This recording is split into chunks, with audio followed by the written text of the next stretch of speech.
Welcome to yet another great episode of Under SF. I'm your host, AJ Datanagan. And my name is Loriana. Today's topic in the spotlight is San Francisco's tattoo culture. Now, San Francisco has always been a city that thrives on creativity and self-expression. Therefore, it's no surprise that one of the most dynamic tattoo cultures in America resides in this very city. The environment inspires tattoos of all kinds. People from all over come to San Francisco for the authenticity of the artists here. Artist authenticity leads to quality tattoo work and satisfied customers. This makes SF not just a place to get quality tattoos, but a community of enthusiasts enjoying a common passion, one of humanity's oldest traditions. That's right, archaeologists found mummified tattooed bodies from 2,000 years ago. More recently, a body was found that carbon dates back 5,000 years with tattoos on hands, chest, and face. Wow, AJ, 5,000 years ago. Can you imagine how wrinkly this tattoo must look? I know, you're probably gonna need an iron for that guy. Looks like tattoos are even more permanent than we thought. However, the purpose of tattoos has changed over the years. It was once highly ritualized and spiritual, and today there's less of that aspect, but the meaning has stayed just as significant. San Francisco location itself has shaped the tattoo industry. During World War II, and thousands of military personnel were stationed all across the city. Sailors are famed for their love of tattoos, and it is said that their love gave strength to the tattoo business. Now that strength led into the 1970s and the American tattoo renaissance. Western artists found inspiration in Japanese traditional body art and brought that inspiration to San Francisco. Still to this day, tattoo shops can be found in every corner of San Francisco. In fact, the city was and is still considered the cradle of tattoo civilization. Now, the Haight District houses some of the most well-known shops in the West Coast, such as Haight Ashbury Tattoo and Piercing, Mom's Body Shop, and Rose Gold's Tattoo and Piercing.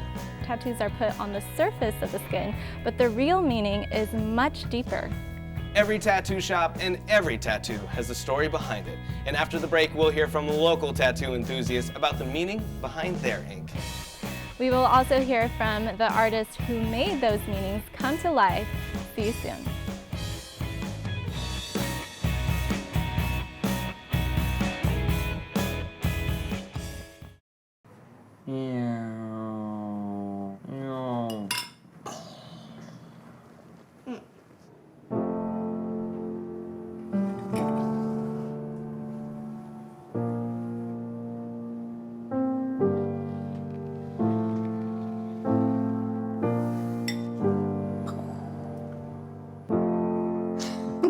Visit aarp.org/caregiving for information on how to provide even better care for the person who wants to care of you.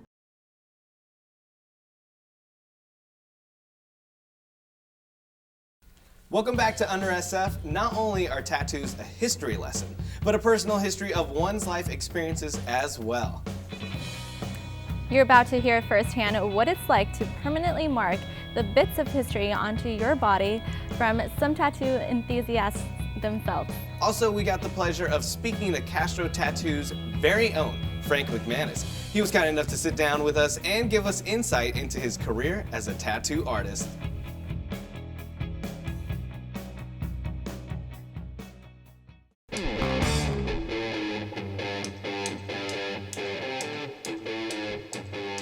My name is John Arthur Bobrovsky. I'm a fifth-year student here at State. I'm a marine biology major. So I was born and raised in Santa Cruz, California. I'm Holly Rodriguez, and I'm a senior at State. I'm a psychology major, and I'm from Lafayette, California. I'm Casey Fiebig. I'm a senior at SF State in the interior design department. My first tattoo, I guess a bunch of my friends, or actually not a bunch, about 3 other of my friends have the same tattoo. So I decided to get the same tattoo, and it's just kind of a bunch of really close friends from back home. All my tattoos have like a cool, I just like them, they look cool, they have a story behind them, and they're all pretty meaningful in their own way. When I was 18, I got this one, and so it's a rose, and like the symbolism of it is innocence is bliss. Because when I was a little girl, we had like all these rose bushes in my backyard. So I used to go, and I was like 2 and 3. I used to go and like pick a rose and like put it in like a little shot glass of water and like go give it to my mom. And like there's a couple photos of me just like holding like a rose and like giving it to my mom, and like, so I always thought that was so sweet because when you're little, it's just like just so simple, you know. I was like, oh, beautiful flower, you know. So I just really liked that. It reminds me of my mom and just reminds me to like the simple things. I have another tattoo on my left shoulder here, and that one is it's an ocean scene. It's a picture of a wave, and it was actually drawn by my mother's mother, so my grandmother, because she was an artist of sorts, and she actually wrote a poetry book, and this is a drawing that came from it. I really it resonates with me because it's a picture of a wave, and I'm a marine biologist and I love the ocean, so I grew up just in Santa Cruz, always going to the beach, hanging out. I have not put any tattoos that are visible if I am wearing shorts and a t-shirt, and I think that's just, I don't know, I don't need to have tattoos like showing everywhere. Eventually I probably will, but right now I still got like my legs and my whole torso to cover in tattoos. I have 7. They're all on my back. I'm trying to fill my back up completely with tattoos. I have Dominici, there's a bumblebee, there's a mermaid, I have a mannequin, and I have Kate, which is my most meaningful tattoo. I have Kate because my best friend passed away like 4 months ago from a drug overdose. And there's waves because she loved the ocean. And there's a circle because her and my other best friend like went and got circle tattoos to be circle sisters, and I was like too chicken to do it.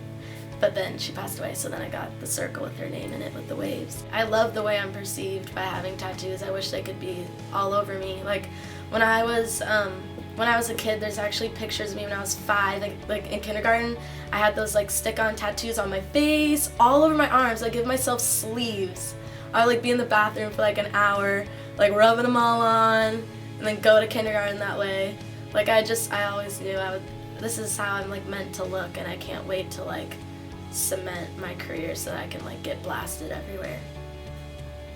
I catch people like looking at my arm when they're like talking to me, or like they'll look at it first like now that I'm like talking to my teachers or something. But I don't think it's necessarily negative. I think it's just like, oh, like something to look at, you know. So and I think it goes with like my style and like my personality and all that. So yeah.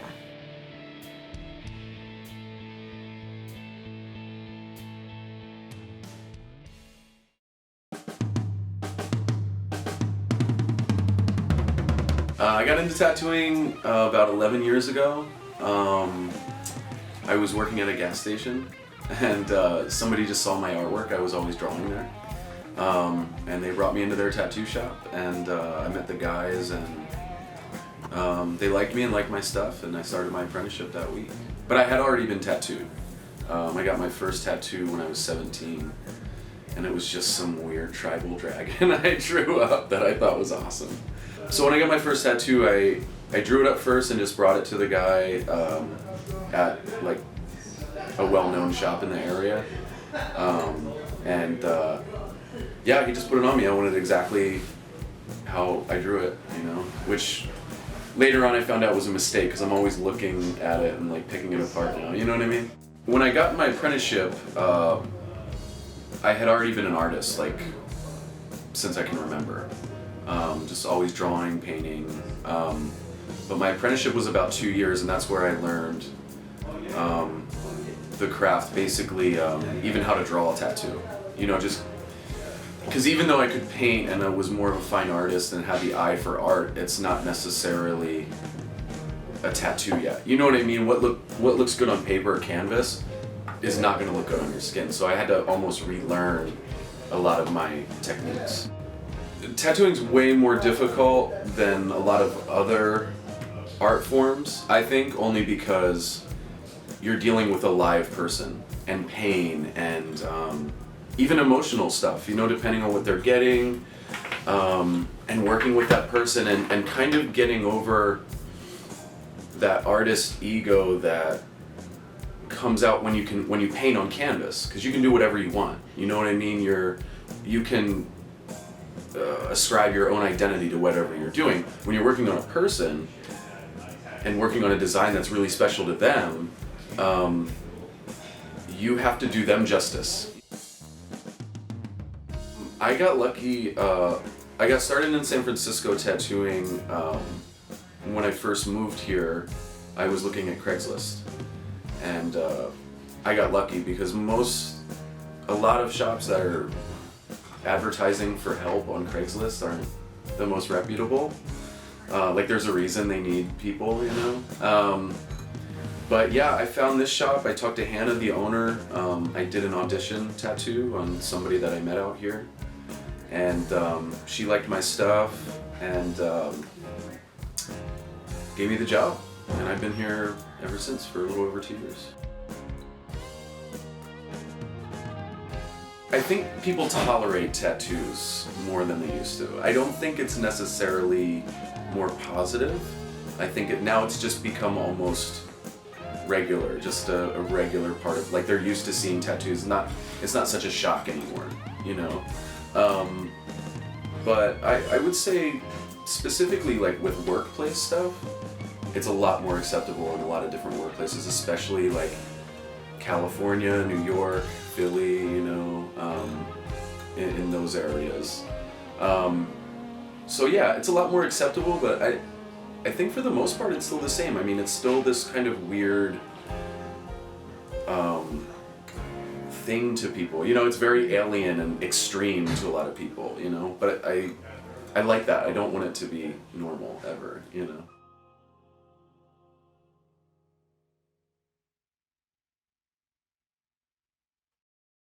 Welcome back. In this episode, we would regret if we didn't show you tattooing for the beautiful art form that it is.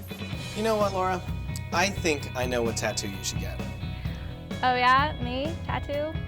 What's that? Okay, so you know how Mike Tyson, he's pretty fierce, right? Yeah, I would say so. Yeah, St. John, you so fierce. So check this out. If you had one of these, right, you're pretty fierce, but if you had double the trouble, oh my God, you would be so fierce. What? No, okay. I'll get that tattoo if you get a lower back tattoo. How does that sound? Already have one. Oh, geez. AJ. Unlike a painting or a sculpture, where the artist can have multiple revisions and work on it freely, tattooing is in the moment, art in real time. We followed that theme and captured it on an actual tattoo experience on film.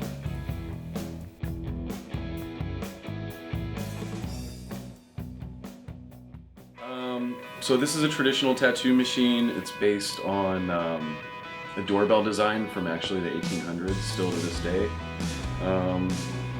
It's Tim Hendricks, who's a great tattoo artist, super great machine builder. It's one of my favorite machines.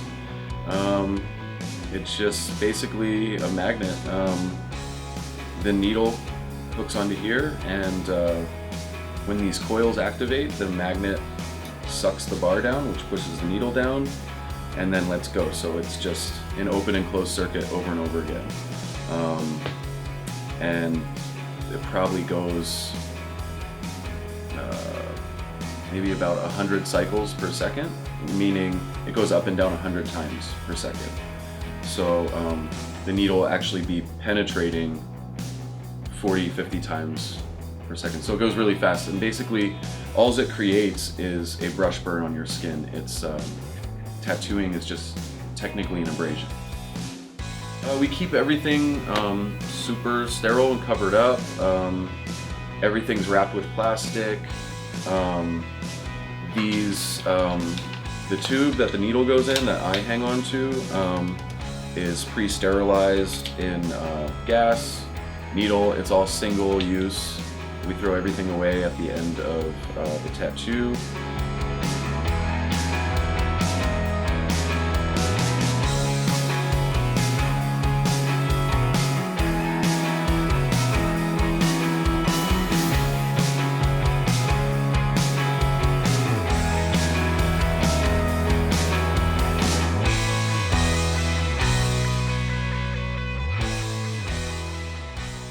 You ready to go? Ready. All right, cool.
the things you've done with your bike, donating it to Goodwill may be the most incredible of all. Your donations help fund job placement and training for people in your community, which means your stuff can be more powerful than you think. Goodwill. Donate stuff, create jobs.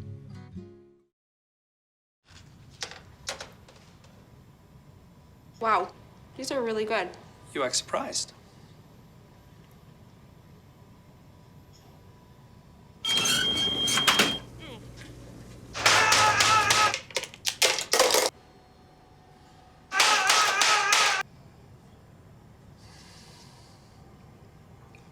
Practice makes perfect. You don't have to be perfect to be a perfect parent. There are thousands of teens in foster care who don't need perfection. They need you.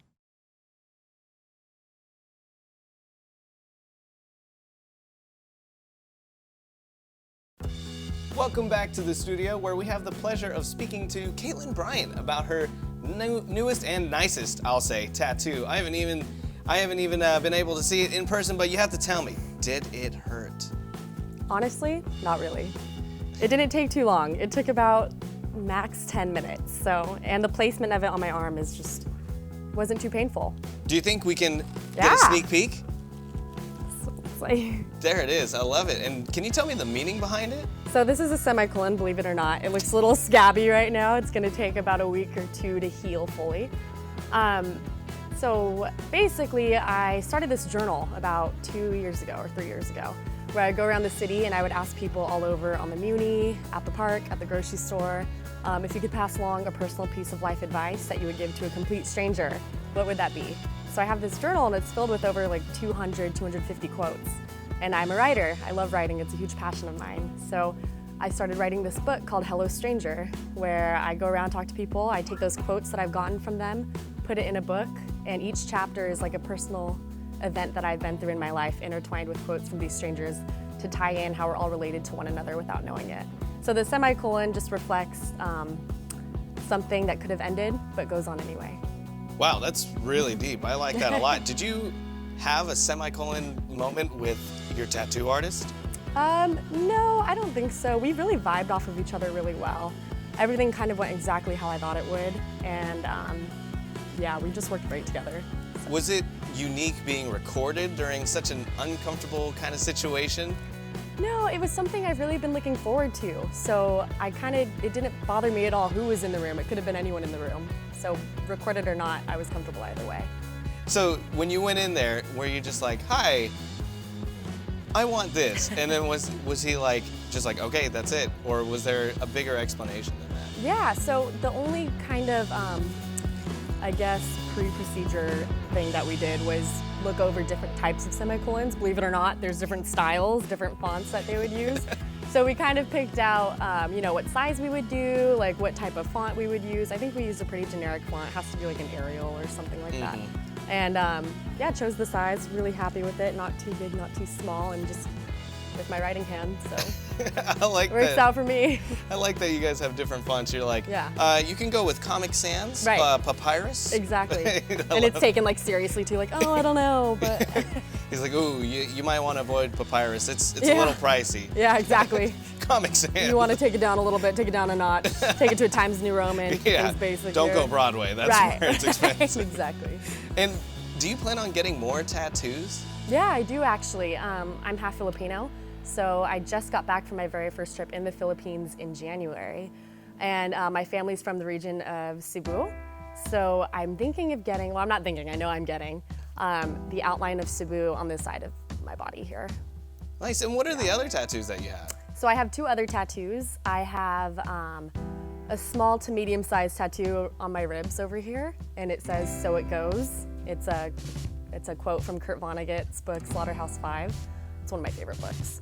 And I really like the meaning of it. I like the simplicity of it, that life just goes on.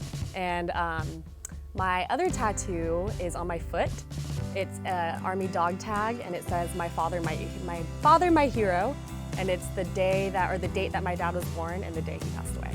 So, oh, man, yeah. That's deep. Yeah. So that one actually was the most emotional one for me. And it's on my foot. So both the emotional process was painful, and then also the foot placement. Everyone will tell you that foot tattoos hurt a lot. Well, you said that you have a foot tattoo, but you also said you have a rib tattoo. I hear rib tattoos are kind of hurtful.